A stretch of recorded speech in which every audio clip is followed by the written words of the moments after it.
Hello বন্ধুরা, কেমন আছো তোমরা সবাই? আমরা খুব ভালো আছি। অ্যান্ড টিটো এখানে প্লে পেনে খেলা করছে, and he is very happy. Tito, say hi to everyone. বলো হাই। তো এখন আমি বলতে পারি না, বাট যখন বলতে পারবো তখন অবশ্যই বলবো।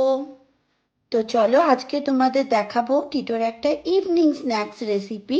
তো এখানে আমি চিড়েটাকে হালকা সিদ্ধ করে রেখে দিয়েছি, আর এখানে আমি স্টিম করে নিয়েছি অ্যাপেল অ্যান্ড রেড পটাটো। আমি এটার সাথে এটাকে ম্যাশড করব এবং কিছু স্পাইসেস অ্যাড করব। আমি অলরেডি টিটোকে একটু একটু স্পাইসেস অ্যাড করি ওর খিচুড়ি বা অন্য কোনো খাবারে। তো তারপর এটাকে আমি লাইক ছোট ছোট প্যানকেক বা টিক্কির মতন বানাবো। তোমরা চাইলে এই দুটোকে মিক্সিতে আলাদাভাবে গ্রাইন্ড করে নিতে পারো পেস্টের মতন, বাট আমি ওটা করব না, বিকজ আমি চাই ছোট ছোট পার্টিকেলগুলো ওর মুখে পড়ুক, যাতে ওর টেস্টটা ডেভেলপড হয়। এই যে এখানে আমি লিটল বিট অফ স্পাইসেস নিয়ে নিয়েছি, salt, turmeric, cinnamon powder and coriander powder, little bit of cheese.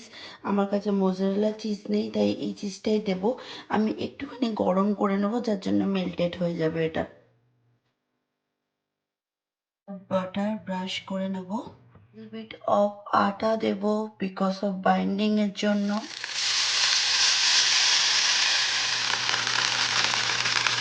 এই যে টিটো স্ন্যাক্স রেডি। তার সাথে আমি দিয়েছি গ্রিক ইয়োগার্ট ডিপ করে খাওয়ার জন্য। খুবই সফট হয়, যাতে চুই করতে প্রবলেম না হয়। আমার নিউ ফুড, দেখো তো কিরকম লাগে।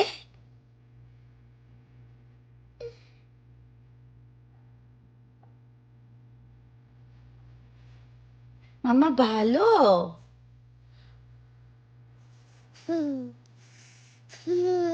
Tasty? Okay, tasty tasty.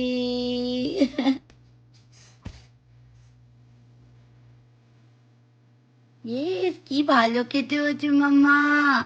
Thank you, মাম্মাকে thank you বলে দাও। তো আমার বেবি তো খুবই পছন্দ করেছে এই স্ন্যাক্সটা, হেলদি স্ন্যাক্স। তোমরাও ট্রাই করতে পারো তোমাদের বেবির জন্য। ওর এখন বয়স কিন্তু 13 মান্থ। টাটা, টাটা, টাটা, তোমাদের সবাইকে টাটা।